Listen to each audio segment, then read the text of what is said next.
Hello from Sharon, and I'm here to do the Bible story reading for today.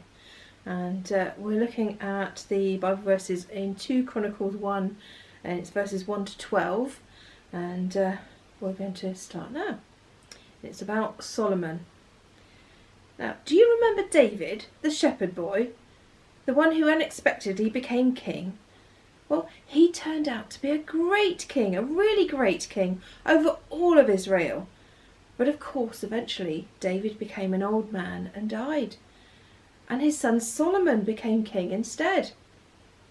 God was with Solomon too, and he was a strong king, just as his father had been. At the start of his reign, Solomon called together all the important people of Israel, the advisors, the army captains, the judges, and the heads of all the family clans, and he told them to gather at the worship centre in Gibeon. There they worshipped and prayed and made sacrifices to God.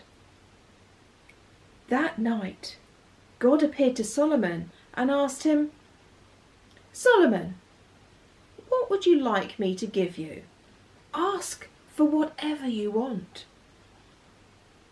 I wonder what you would have asked for.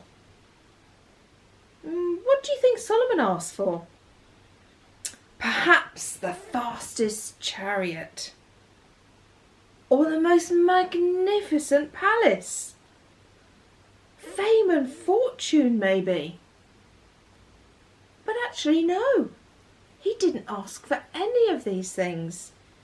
He thought about the enormous task ahead of him of being in charge of and ruling over thousands and thousands of people.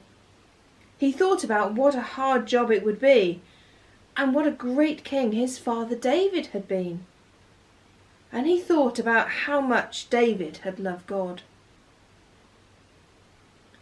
It didn't take Solomon long to decide what he really wanted, was to be wise enough to be a good and God-loving king.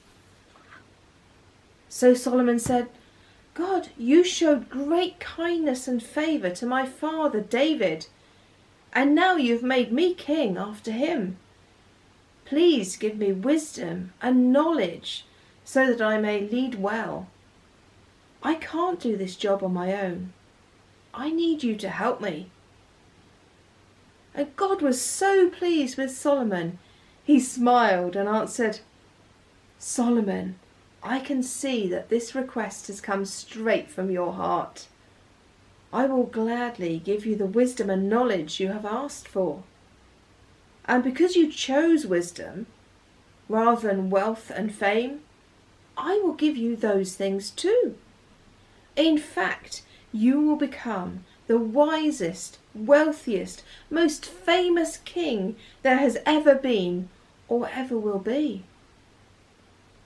And just as God had promised, Solomon did become the wisest, richest, most famous king ever. But Solomon never forgot that his wisdom came from God. True wisdom is different from being clever.